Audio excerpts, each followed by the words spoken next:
안녕하세요. 요즘 행복한 일상을 살고 있는 50대 남성입니다. 사람 인연이라는 게 참 신기합니다.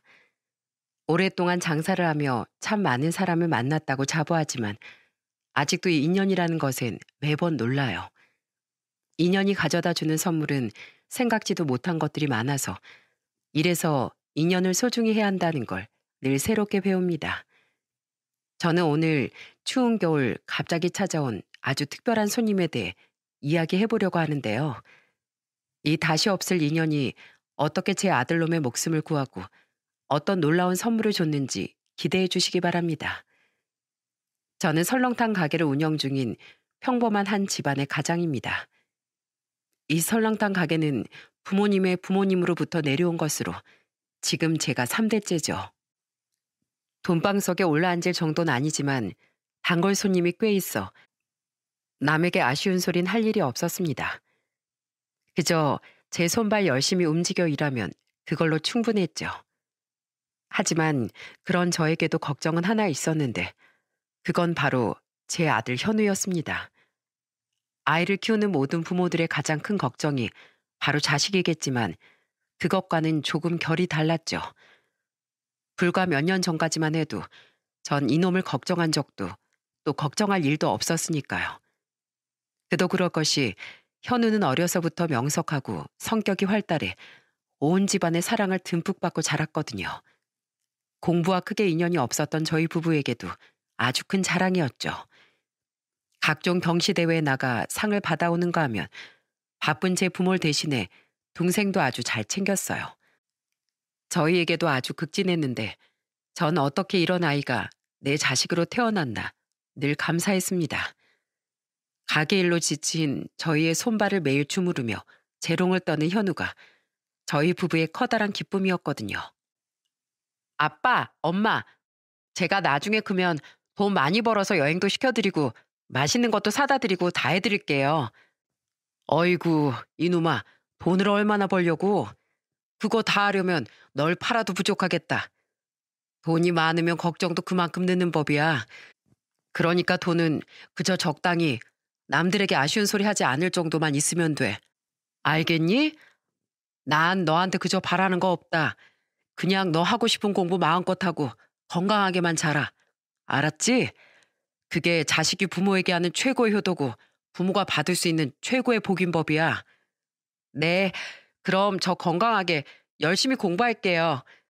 그러니까 어머니 아버지께서도 건강하게 항상 제 옆에 계셔야 돼요.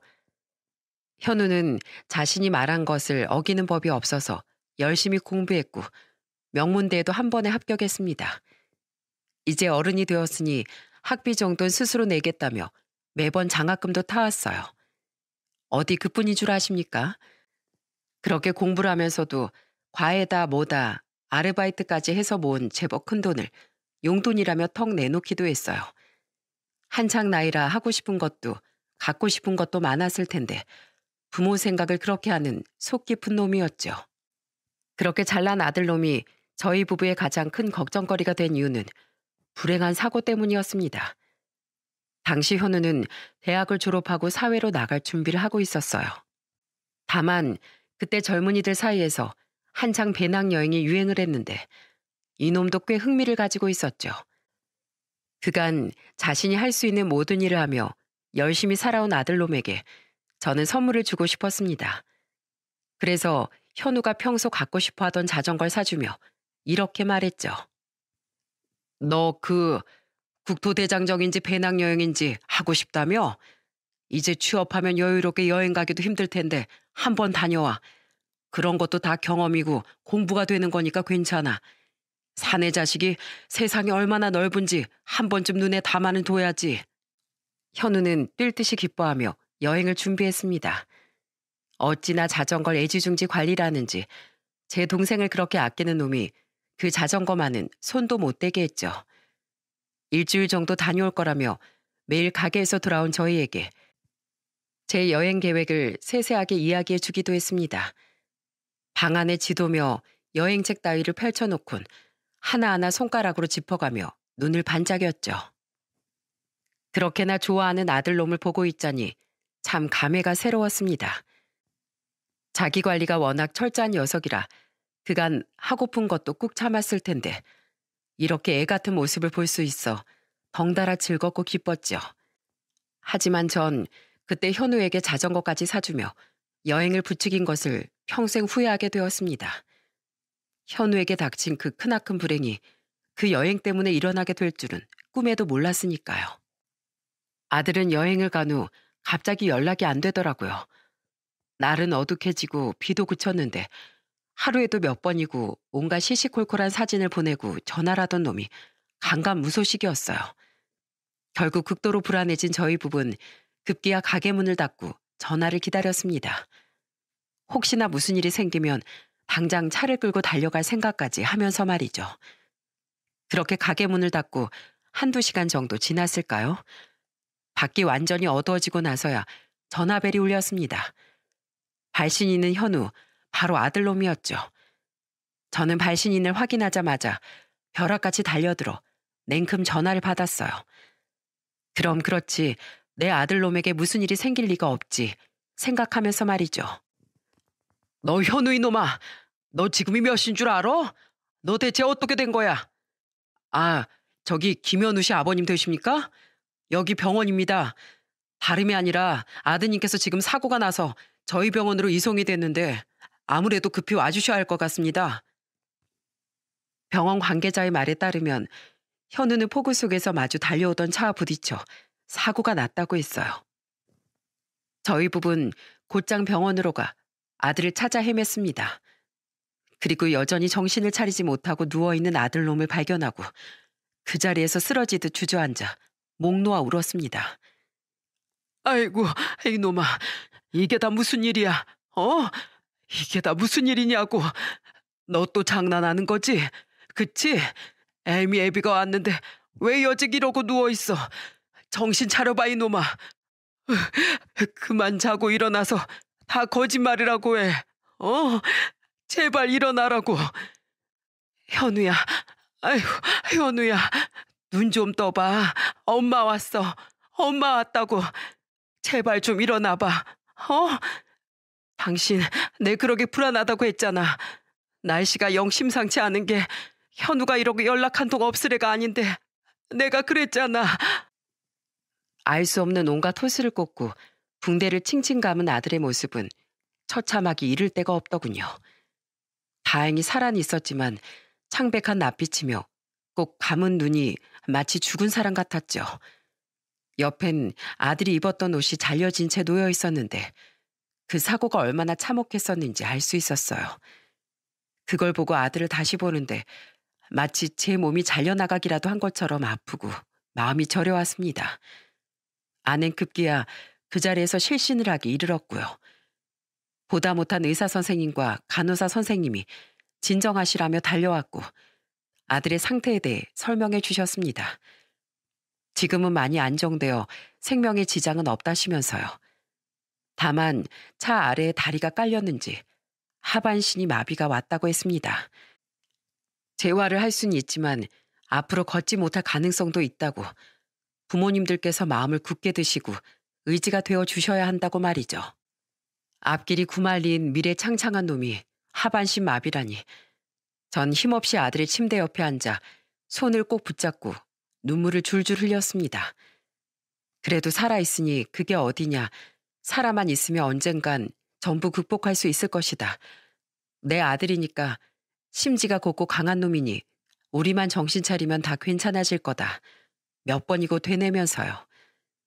하지만 며칠 뒤 겨우 정신을 차린 현우는 이 소식을 듣고 그야말로 절망했습니다. 전 정말이지 현우의 그런 모습을 처음 봤어요.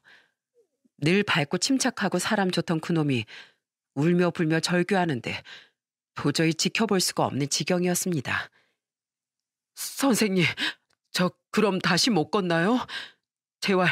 재활하면 걸을 수 있는 거죠? 그럼 괜찮아지는 거 맞죠? 선생님, 말씀 좀 해주세요. 네? 저 이제 막 졸업했어요. 곧 취업도 해야 하고 돈 벌어서 어머니 아버지 여행도 보내드려야 하는데 이러면 안 되는 거잖아요. 선생님, 그래 수술 같은 것도 있잖아요. 요즘은 수술하면 다 괜찮잖아요. 그죠? 선생님, 왜 아무 말씀이 없으세요? 저 안 돼요. 저, 저 이제 막 졸업하고 시작하려는데 이러면 안 되는 거잖아요, 선생님. 네? 정신을 놓고 의사 선생님께 매달리는 현우를 말리며 저는 피눈물을 흘렸습니다.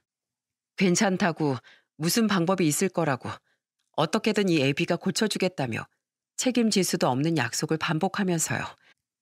현우는 제 말이 거짓말이라는 걸 안다는 듯 그저 짐승처럼 흐느꼈습니다. 어느 정도 상태가 호전된 뒤 현우는 일반 병실로 옮겨졌다가 퇴원을 했어요. 하지만 처음 집을 나서던 모습과는 전혀 다르게 휠체어에 몸을 의지한 상태였죠.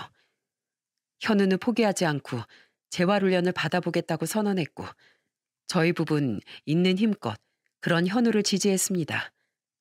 그것 외엔 달리 저희가 할 수 있는 일이 없었어요.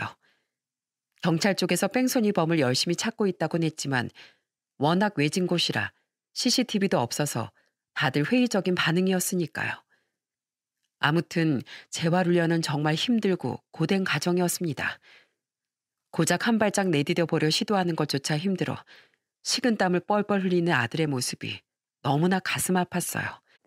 그때마다 제 아들의 앞길을 망친 그 쓰레기 놈이 생각나 이를 뿌득뿌득 갈았지만 현우 앞에서 함부로 드러낼 수도 없었습니다. 하지만 결국 현우의 마음이 꺾이며 재활훈련에 나가지 않는 날들이 많아졌습니다. 자신은 이제 다신 걸을 수 없을 거라며 모든 걸 포기해버린 거죠. 바늘로 아무리 찔러도 아무런 감각이 없는걸요. 그냥 이제 받아들이려고요. 안 되는 건 안 되는 거니까요. 일견 침착한 듯 보였지만 아들의 얼굴엔 절망과 불안함이 가득했어요. 하지만 그런 자신의 마음을 이겨내고 어떻게든 살아보려고 노력하고 있었죠. 현우는 비록 재활훈련은 포기했지만 여기저기 이력서를 넣고 취업을 준비하고 있었습니다. 누구보다 열정적으로 다리 따위 아무 문제도 없다는 듯 말이죠. 하지만 사회는 생각보다 냉혹하고 비정하더군요. 성적도 자격증도 누구보다 완벽한 현우였건만 매번 서류조차 통과하지 못하고 면접에 떨어졌습니다. 한 번은 서류가 통과되어 면접을 보러 갔는데 휠체어를 타고 온 현우를 보고 면접관이 그랬다더군요. 우리 회사는 외근 나갈 일도 많은데다 그런 몸으론 회사 안에선 돌아다니기도 힘들 거라고요. 보통의 정상적인 사람들도 힘들어하는데 다리도 비정상인 당신이 일다운 일을 할 수 있겠냐면서요. 현우는 면접관을 향해 한마디 하고 그대로 면접장을 빠져나왔다고 합니다. 면접관님을 보니 귀사가 근로자를 어떻게 대우하는지, 장애를 가진 사람들을 어떻게 생각하고 어떤 이념을 가졌는지 잘 느껴집니다. 전 어떤 고된 일도 극복하고 열심히 일할 의지가 있지만 아무래도 기사와는 방향성이 달라 함께 일하기 힘들 것 같습니다. 죄송하지만 이 면접은 없던 일로 하고 거절하겠습니다. 현은 그 일 이후 더욱 열심히 서류를 넣고 지원했습니다. 하지만 그뿐 아무것도 변하는 게 없더라고요. 매번 서류 심사에 탈락했다는 통보만이 쌓여갔죠. 현우는 조금씩 방에 틀어박히는 날이 많아졌고 급기야 술을 마시며 절규하기 시작하더라고요. 아버지, 사람들이 절 어떤 눈으로 쳐다보는지 아세요? 마치 제가 괴물이라도 된 것처럼 이상하게 봐요. 난 그냥 다리가 불편한 것뿐인데 어느 회사에서도 절 면접에 붙여주질 않아요. 내 다리가 불편하단 이유로 아무것도 못할 사람처럼 취급한다고요. 이렇게 살아서 뭐해요? 사람 취급도 못 받는데 아르바이트조차 구하기가 힘든데 어떻게 먹고 살아요? 네? 이럴 거면 차라리 그냥 확 사라지는 게 나을 것 같아요. 절망하는 아들을 보며 저와 아는 말로 설명할 수 없는 불안함을 느꼈습니다. 갈수록 말수가 줄어들고 표정이 사라진 아들의 얼굴이 불길하고 자꾸만 안 좋은 예감을 느끼게 했으니까요. 역시나 불길한 예상은 벗어나지 않았습니다. 아들은 극단적인 선택까지 하고 말았어요. 다행히 아내가 빨리 발견하는 바람에 위험한 위기는 벗어날 수 있었습니다. 아버지, 어머니, 이렇게 떠나는 절 부디 용서해 주세요. 이 세상이 너무 싫고 힘들어요. 왜 사고는 제게 찾아온 걸까요? 제 다리만 멀쩡했다면 이렇게 살진 않았을 텐데 왜 여행을 갔을까? 모든 것이 후회돼요. 자식으로 태어나 이승에서 못난 효도는 나중에 다시 아버지 어머니 아래 자식으로 태어나 하겠습니다. 못난 자식 하나 때문에 너무 마음 아파하지 마세요.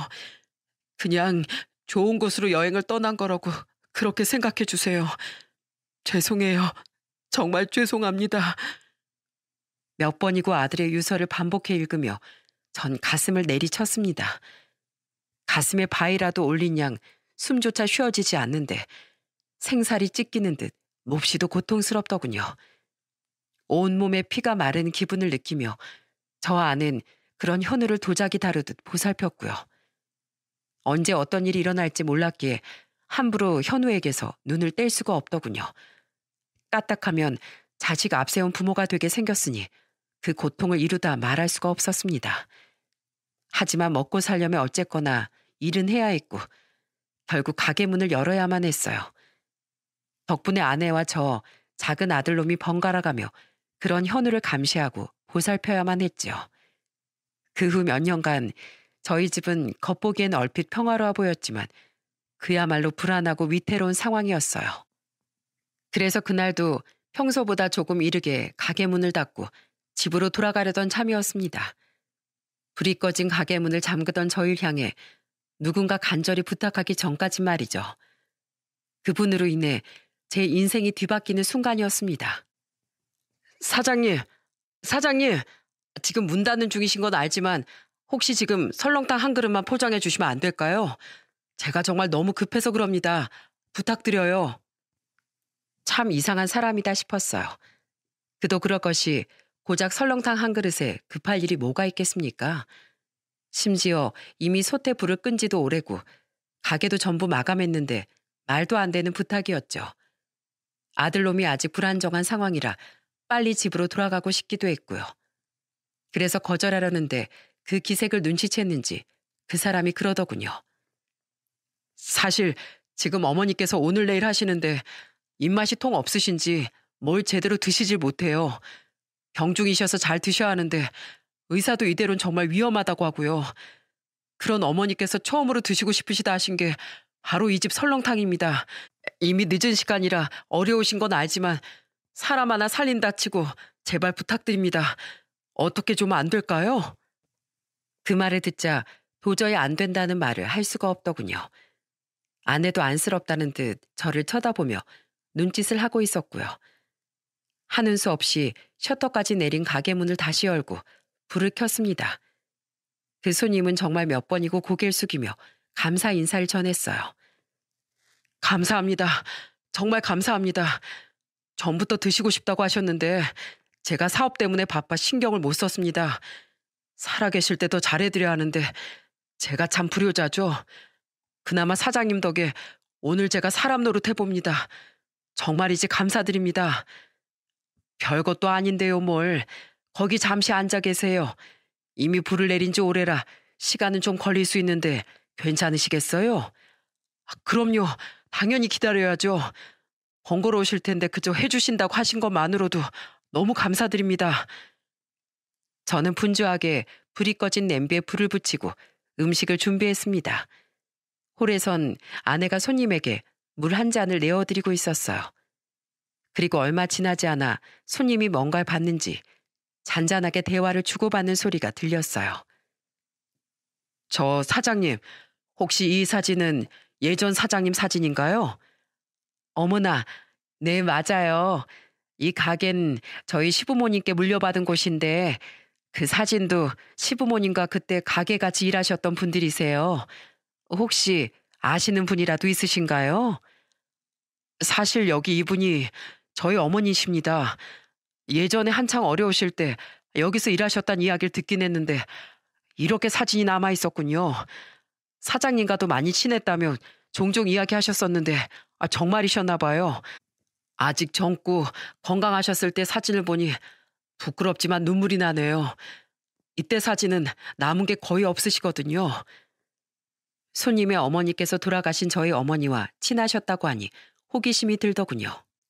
어머니께선 병으로 돌아가셨는데 요즘처럼 힘들 때 어머니라면 어떻게 하셨을까 종종 떠올리곤 했거든요. 어머니께선 심지가 곱고 발은 강인한 분이셨어요. 아버지께서 일찍 뇌경색으로 돌아가셨는데 여자 몸으로 이 힘든 식당 일을 전부 감당하며 저에게 물려주셨죠. 저는 분주하게 어머니께서 하시던 방법 그대로 만든 밑반찬을 모조리 꺼냈습니다. 평소보다 더 공을 들이고 정성을 쏟아 부드럽게 삶아낸 고기도 넉넉하게 올렸죠. 사진 속에 계신 분이 어떤 분이신지 잘 기억나진 않았지만 이 가게에서 일도 하셨고 어머니와 친하신 분이라고 하니 더 마음이 쓰였던 겁니다. 손님은 제가 한가득 싸둔 음식들을 보며 놀란 표정을 지었습니다. 저는 감사하다며 다급히 지갑을 꺼내드는 손님을 향해 이렇게 말씀드리며 음식을 건넸고요. 돈은 됐습니다. 어떻게 저희 가게에서 일해주셨던 분께 돈을 받겠어요? 그것도 어머니 지인분이신데요. 그저 맛있게 잡수시고 꼭 쾌유하시기 바랍니다. 건강해지시면 다음에 한번 꼭 모시고 오세요. 그땐 제가 더 거하게 차려드릴 테니까요. 아니, 그래도 이걸 어떻게 다 그냥 가져갑니까? 사장님, 그래도 돈은 받으셔야죠.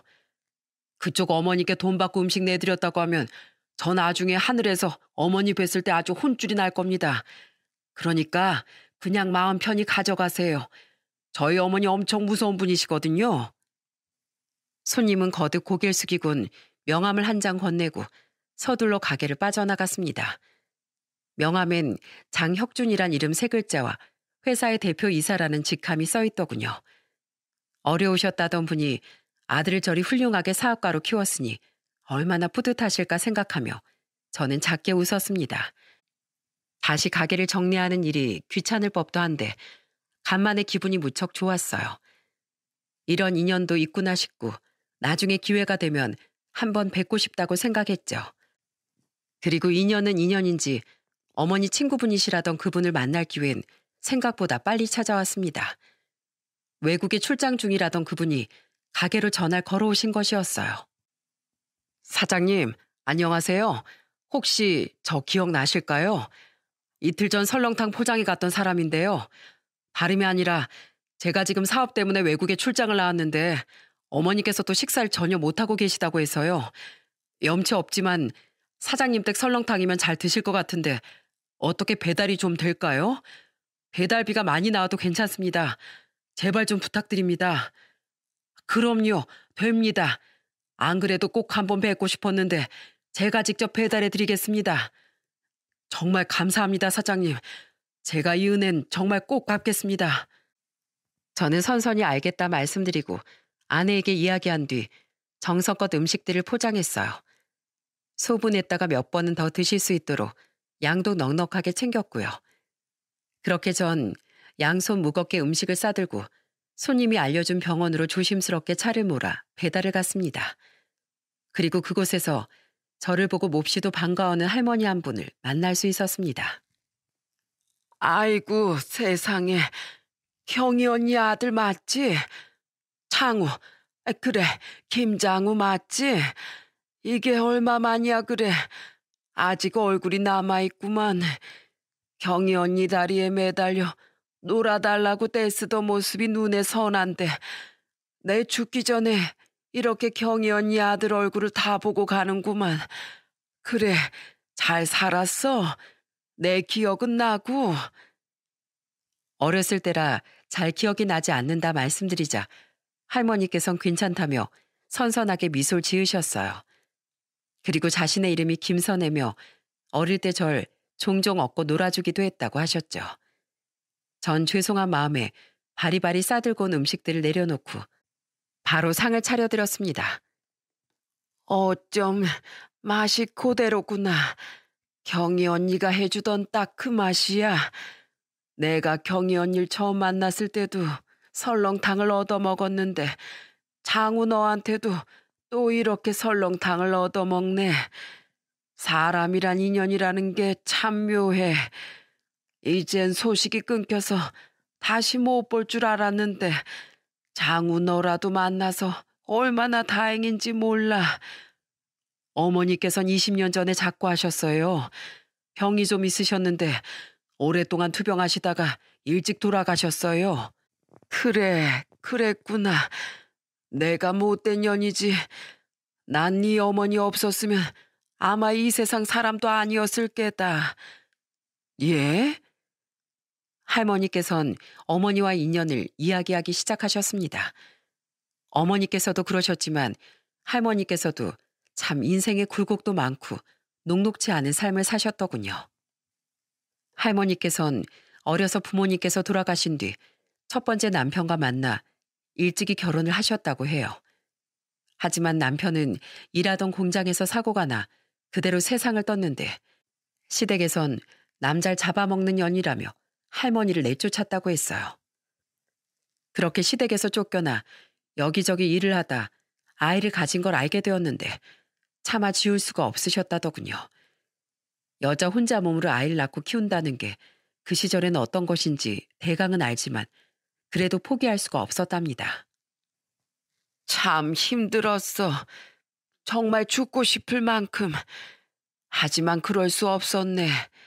앞날이 깜깜할 거라는 걸 알지만 그래도 포기할 수가 없었어. 이렇게 귀한 생명을 치우기라도 한다면 천벌을 받을 것만 같았지. 하지만 그때부터였네.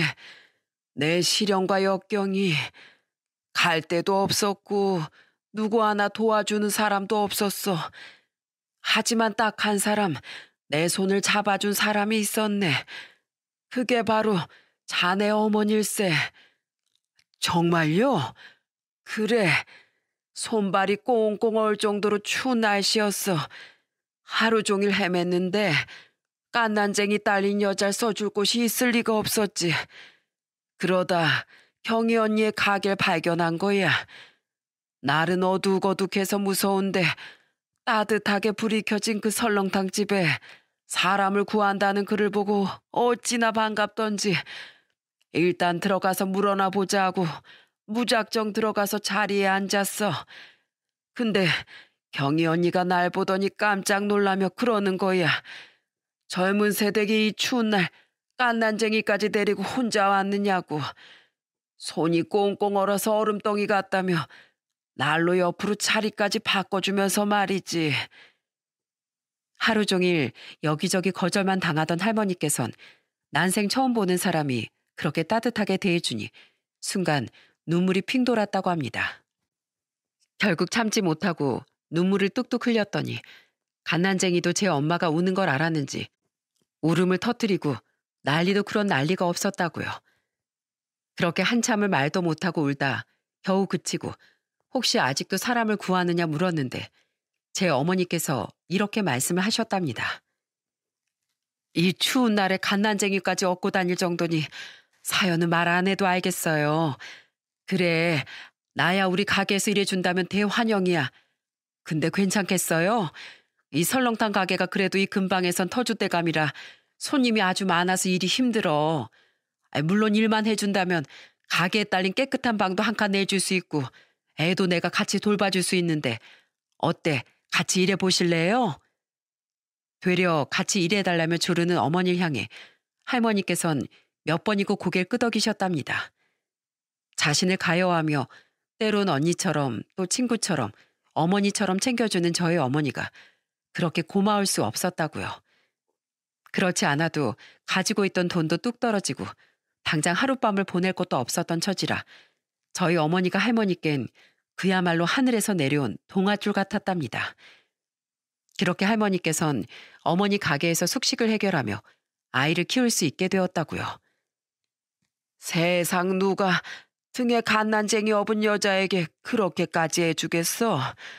나이 차이는 얼마 안 나도 경희 언니만큼 따뜻하고 좋은 사람이 없었어.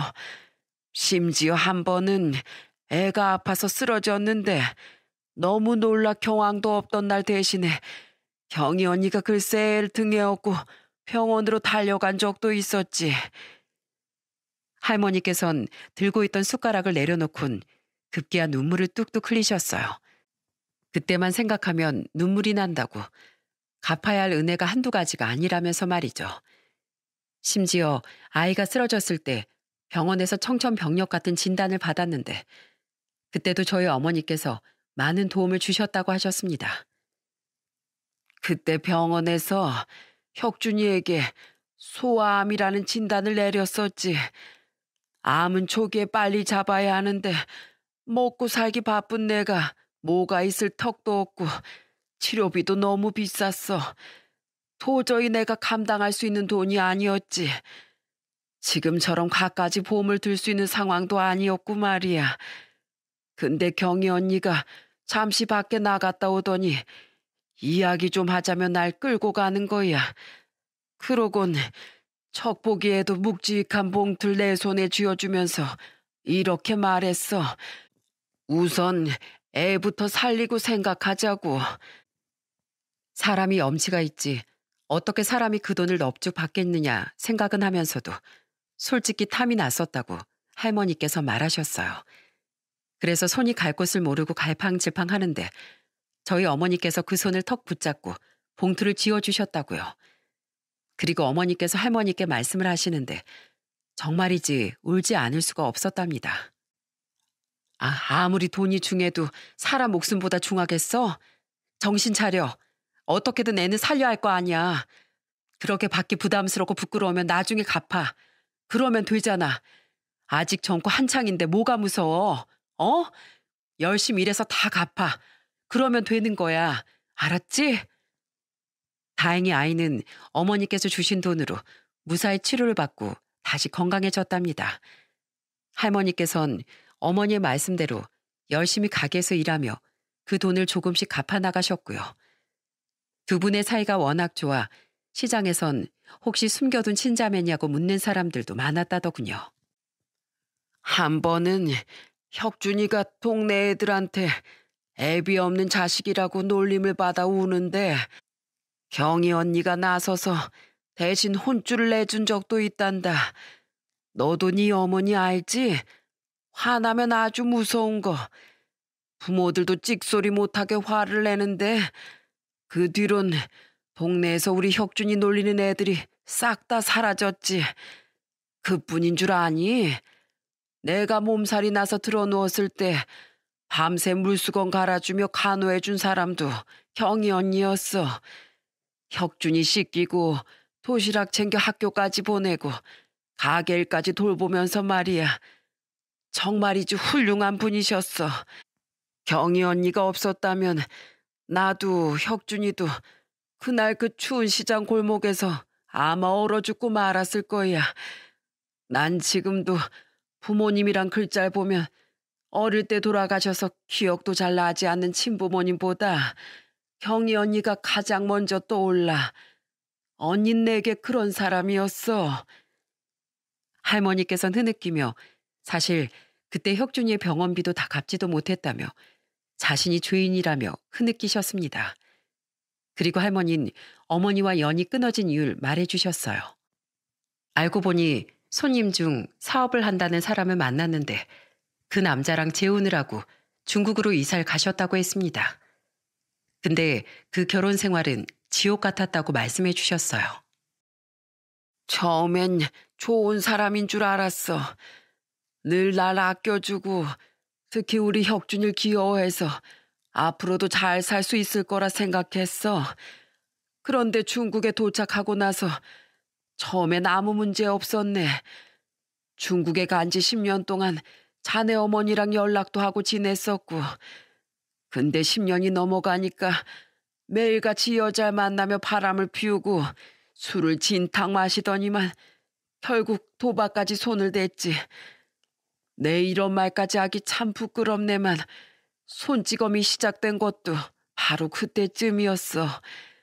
온몸에 멍이 빠질 새도 없이 매일같이 맞았다네. 난 당장이라도 도망치고 싶었지만 그 말도 안 통하는 낯선 이국 땅에서 애를 데리고 살기란 힘들었어. 그래서 매일 얻어맞으면서도 죽을 힘을 다해 버텼는데 그놈이 급기야 혁준이에게까지 손찌검을 하려고 했지. 아들을 감싸 대신 얻어맞은 할머니는 이후 남자가 집에 오면 이웃에게 손짓 발짓으로 사정해 아들을 잠시 맡겼답니다. 남자의 주폭은 이미 유명해서 이웃도 할머니의 부탁을 들어줬고요. 하지만 그것도 하루 이틀 말도 통하지 않는 이웃이 언제까지고 부탁을 들어줄 리도 없었습니다. 할머니가 귀찮아진 이웃은 집에 없는 척하며 맡아주길 거부했고 결국 혁준인 놀이터에서 남자가 잠들기만을 기다리게 되었다는군요. 그놈이 술에 취해 잠들면 난 늘 혁준이를 데리러 놀이터로 갔다네. 그럼 혁준이 이놈이 항상 뭘 하고 있었는지 아는가? 그 어둑한 곳에서 가로등 불빛에 의지해 책을 보고 있는 거야. 쪼그리고 앉아서 추운지 더운지도 모르고 말이야. 워낙 공부밖에 모르는 놈이기도 했지만 어느 날 그러더라고.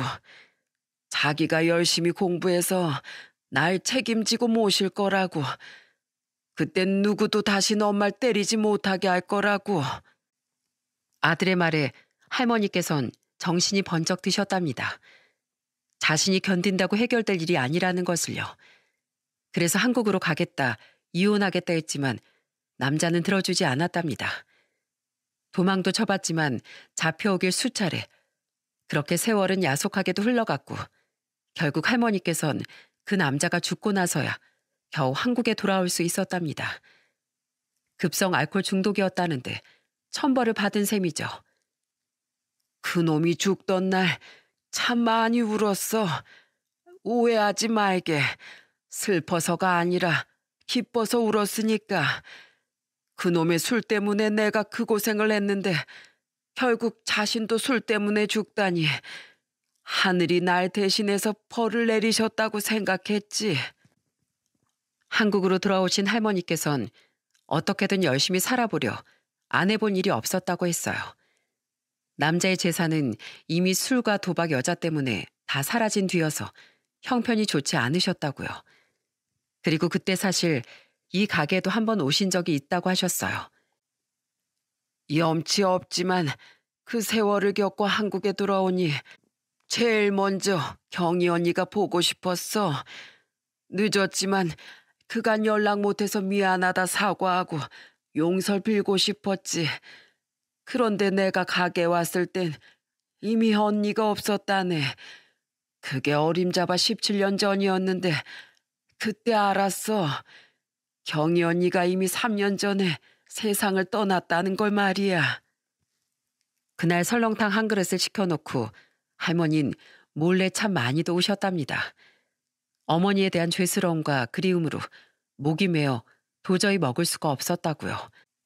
살아서도 다 갚지 못할 은혜를 어찌해야 할지, 언니가 자신을 얼마나 야속해 할지 알 수가 없었다면서요.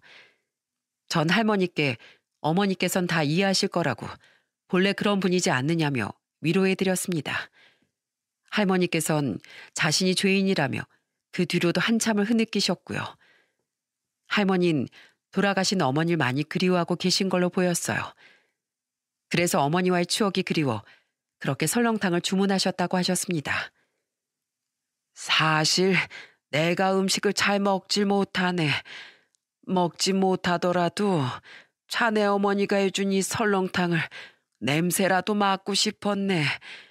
사람은 죽기 전에 가장 보고 싶은 사람이 생각난다고 하던데 눈을 감기 전에 자네도 한번 보고 싶었고 이 설렁탕 맛도 보고 싶었네.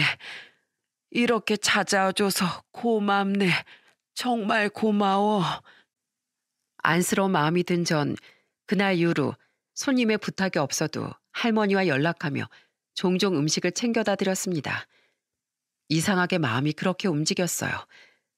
그러다 보니 어쩔 땐 호칭을 어떻게 불러야 하나 고민도 하곤 했었죠. 이렇게 가까워질지 몰랐으니까요. 돌아가신 어머님 친한 동생분이니까 아주머니로 불러야 할지 이모님이라고 불러야 할지도 생각했지만 전 처음 불렀던 호칭 그대로 할머니로 부르기로 했습니다. 아주머니는 좀 멀게 느껴지는 것 같았고 이모님은 너무 친한 척하는 게 아닌가 생각이 들더라고요. 그래서 처음 불렀던 그대로 할머니로 하기로 했죠. 근데 지금 생각해보니 할머니보다 어머님이라고 한 번쯤 불러드릴 걸. 이런 아쉬움도 있답니다. 그 후 시간을 내 이런저런 세상 사는 이야기를 나누며 조금씩 할머니와 친분을 더더욱 쌓았습니다. 마치 제 어머니 같이 느껴져 힘든 것도 모르고 시간이 나면 종종 찾게 되었어요. 어느 날은 남들에겐 말하기 어려운 현우의 일까지 할머니께 말씀드리게 되었죠. 살아도 사는 게 아니었죠. 명문대까지 나온 놈이 그러고 있으니 전 또 얼마나 답답하겠어요. 제 아들 현우를 말씀드린 겁니다. 공부도 잘하고 똑똑해서 장학금 받고 명문대 들어간 놈이었어요. 잘생기고 키도 훤칠해서 저 좋다는 여자도 많았죠. 근데 그 사고 하나로 모든 게 바뀌었어요. 처음엔 친구들이랑 그래도 연락은 하는가 싶더니 이제 나무하고도 이야기하고 싶어 하질 않아요. 오죽하겠습니까? 지 친구들은 모두 지 살 길 찾아서 회사에도 들어가고 결혼도 하는데 전 다리도 못 쓰고 그저 방에서 그러고 있으니 그 심정 말로 다 못하겠지요. 세상에 어떻게 그런 일이 다 있어 그래. 그간 얼마나 속상했을꼬. 그래도 부모란 게 그래. 부모가 기둥이 되고 지붕이 되어줘야 자식들도 일어날 수 있어. 언젠가 다 지나가고 좋은 날이 있을 게야. 사람이 살고자 하면 또 어떤 길이든 있는 법 아니겠어? 나한테 경희 언니가 있었던 것처럼 말이야. 경희 언니와 네가 이렇게 좋은 덕을 많이 쌓고 있으니 분명 언젠가 길이 보이고 복이 찾아올 거야. 응. 이야기를 한다고 상황이 나아지는 것도 아니지만 꼭 어머니께서 하셨을 법한 말씀을 해주신 할머니가 저는 너무 감사했습니다. 그래서 더 제 부모님을 모시듯 할머니를 찾아뵙고 극진히 보살펴드렸고요. 하지만 기다려지지 않은 날이 오고야 말았어요. 안타깝게도 할머니께서 석 달을 채우지 못하고 그만 세상을 떠나셨습니다. 할머니께선 눈을 감으시기 전 제 손을 꼭 붙들고 눈물을 흘리셨습니다. 그리고 이렇게 말씀하셨어요. 경희 언니에게 입은 은혜 다 갚지도 못했는데 내 마지막으로 부탁 하나만 해도 될까? 우리 혁준이 그놈 그거 어렵게 자라 어릴 땐 공부밖에 몰랐고 지금은 또 일밖에 몰라.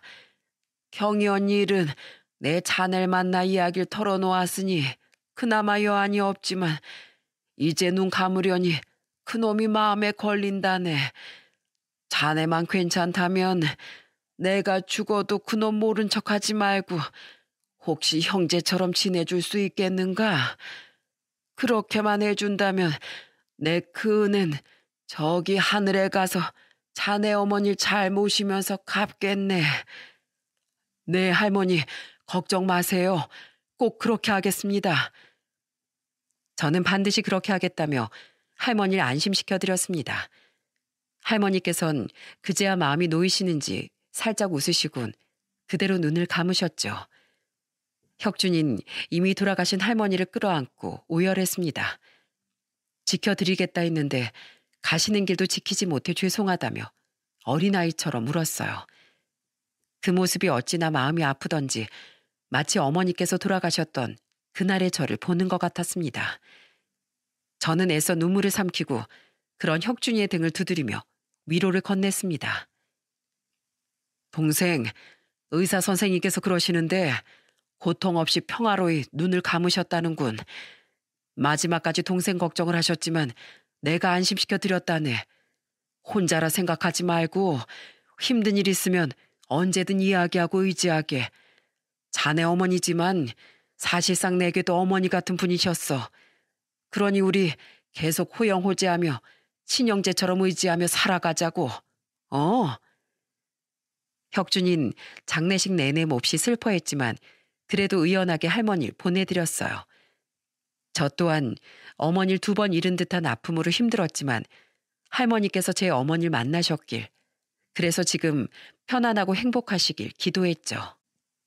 그렇게 장례를 치른 후 시간이 한 달 정도 지났을까요? 혁준이가 연락도 없이 불쑥 가게로 찾아오는 날이었습니다. 처음엔 또 가게에서 밥이라도 먹으려고 왔나 했는데 불쑥 너무나 갑작스럽고 놀라운 이야기를 꺼내더군요. 형님, 아시다시피 제가 자그마하게 사업을 합니다. 뭐 아주 크진 않지만 그래도 꽤 탄탄하고 복지도 많이 신경 쓰고 있어요. 근데 요즘 젊은이들이 눈에 차는 사람이 없더라고요. 회사에서 진행하는 프로젝트가 많아서 사람이 필요한데 너무 곤란하거든요. 생전 어머니께 듣자 하니 현우가 명문대까지 나온 인재라면서요. 혹시 괜찮으시면 제가 데리고 다니며 일을 좀 가르쳐 볼까 하는데 어떠십니까? 저는 너무 놀라 손살을 쳤어요. 솔직히 너무나 고맙고 기뻤지만 그렇게 사적으로 사람을 고용하면 회사에서 혁준이에 대해 안 좋은 이야기가 돌 수도 있으니까요. 그런데 혁준이는 그런 제 손을 잡고 눈물을 글썽이며 이렇게 말하더군요. 솔직히 어머니께서 입으신 은혜를 갚고 싶어 그럽니다, 형님. 어머니뿐만이 아니라 제 목숨을 구해주신 은혜도 있고요. 그때 그 큰 돈을 서슴없이 내주시지 않으셨다면 지금 이런 자리가 있었겠습니까? 그리고 그냥 단순히 은혜를 갚기 위한 게 아닌 것도 사실이에요. 회사에 사람이 부족한 것도 사실이고요. 부담 가지실 필요는 없습니다. 하지만 능력이 안 되는 놈을 억지로 데려다 일시키는 건 아닌지, 그런 거라면 내가 너무 미안하잖아. 물론 그렇게만 된다면 더할 나위가 없겠지만 그래도 한 회사를 운영하는 사장님인데 사람들이 뭐라고 할지도 걱정이 되고. 걱정 마세요. 그렇다고 면접을 전혀 안 볼 건 아니니까요. 저흰 사람의 외면보다 그 사람이 하고자 하는 마음이 있는지 성실하게 일할 능력이 있는지만 판단합니다. 그냥 무작정 말씀드린 건 아니니 걱정 놓으시고요. 그렇게까지 말하니 더는 거절할 수 없더군요. 솔직히 너무 고맙고 또 고마워서 제가 다 눈물이 나고 기뻤습니다. 현우에게도 물어보니 몇 년간 절망하며 술만 퍼마시던 놈이 갑자기 얼굴에 생기가 돌았어요. 하지만 그간 겪은 아픔 때문에 혹시 순진한 제 아버지가 어디서 사기라도 당한 건 아닌지 긴가민가 하면서 이것저것 물어봤습니다. 제 현재 상황 충분히 말씀하셨어요? 다리가 불편하다는 걸 말했냐고요, 아버지. 그런데도 절 채용해 준다고요? 저는 혁준이는 믿어도 된다며 그간의 일을 찬찬히 들려주었습니다. 근데 어떻게 그런 일이 있을 수 있냐며 놀라워하던 아들이 회사 이름을 듣고는 깜짝 놀라며 되묻더군요. 네? 거기라면 그냥 자그마한 곳이 아닌데, 아버지. 아버지께서 정말 거기 사장님을 아신다는 말씀이세요? 그래, 어디 그뿐이냐. 형님 아우하는 사이인데. 그렇다고 바로 취업을 시켜주겠다는 건 아니니까 너도 이제 술 그만 마시고 정신 차려, 이놈아. 어? 언제까지 예비 속을 썩일 거야? 면접도 보고 제대로 시험도 치러야 한다니까 한번 잘해봐. 이 예비 평생 소원이야. 아들은 장애 때문에 늘 떨어졌는데 면접이라도 볼 수 있는 게 어디냐며 화난 표정을 짓더군요. 정말이지 몇 년 만에 보는 화난 얼굴인지 순간 눈시울이 다 뜨끈해지더군요. 현우는 그 뒤로 마치 새로 태어나기라도 한 것처럼 덥수룩하던 수염을 밀고 술을 딱 끊었습니다. 그리고 그동안 포기했던 재활훈련도 다시 받겠다며 그야말로 의지를 활활 불태웠죠. 그리고 마침내 면접날 오랜만에 말쑥한 정장으로 갈아입은 아들의 모습을 보는데 어찌나 기쁘고 눈물이 나던지. 나이 먹고 주책이란 소리를 들어도 할 말이 없지만 그야말로 뛸 듯이 기뻤습니다. 그도 그럴 게 제게 아들의 장애는 아무런 상관이 없었어요. 그저 이놈이 살아가겠다는 의지를 가지고 다시 밝아졌다는 것만이 중요해졌습니다. 그렇게 현은 혁준이 회사에서 면접을 보고 무사히 시험까지 통과해 입사하게 되었답니다. 워낙 머리가 좋은 놈이라 그런지 그간 그렇게 지냈어도 본인이 노력하니까 금방 또 잘하더군요. 다리가 불편해 회사를 다니면서도 힘들고 지칠 법도 한데 어찌나 성실하게 열심히 일을 하던지. 아들은 다시 예전처럼 가게를 닫고 온 저희 부부에게 이런저런 이야기를 하며 완전히 옛날 그때 그 모습을 다시 되찾았습니다. 아버지, 어머니, 정말 세상에 이런 분이 다 있나 싶어요. 동료들도 다들 너무 좋고 아무도 절 이상한 눈으로 보지 않아요. 사장님도 정말 좋으신 분이세요. 장애가 있는 직원을 위해서 정말 많은 것들을 신경 쓰셨더라고요. 글쎄, 휠체어로도 이동이 편하도록 시설을 전부 만들어 두셨는데 저 혼자서도 원하는 대로 불편함 없이 움직일 수 있다니까요. 전 정말 축복받은 것 같아요. 아버지, 어머니, 정말 사랑하고 감사합니다. 저를 포기하지 않아 주셔서, 그래서 이렇게 제 2의 인생을 살게 해주셔서 너무 감사해요. 그래, 이놈아. 이제 우리 다시 시작해보자. 우리 아들은 할 수 있어. 예빈, 우리 아들 믿는다. 더 이상 아파하지 말고, 더 이상 슬퍼하지도 말고, 우리 함께 멋지게 살아보자. 알았지? 네, 아버지. 열심히 살겠습니다. 기다려주셔서 감사해요. 그렇게 우린 그날 서로를 부둥켜 안고 얼마나 울었는지 모릅니다. 슬픔이 아닌 기쁨의 눈물 말이죠. 이런 행복을 준 혁준이에게 전 너무나 고마웠어요. 정말 이런 인연이 있었나 싶었죠. 기적이나 마찬가지였으니까요. 무릇 자식의 행복은 부모의 행복이라고 다시 삶의 희망을 불태우는 아들의 모습이 눈이 부셨습니다. 그리고 사람의 인연이란 힘이 얼마나 위대한 것인지 다시 한번 느낄 수 있었죠. 그렇게 저희 가족들은 기나긴 어두운 터널을 빠져나와 고통과 슬픔을 극복하고 다시 행복해질 수 있었습니다. 살아있다는 것에, 그리고 살아있기에 이렇게 행복한 날을 볼 수 있다는 것에 감사하는 나날입니다.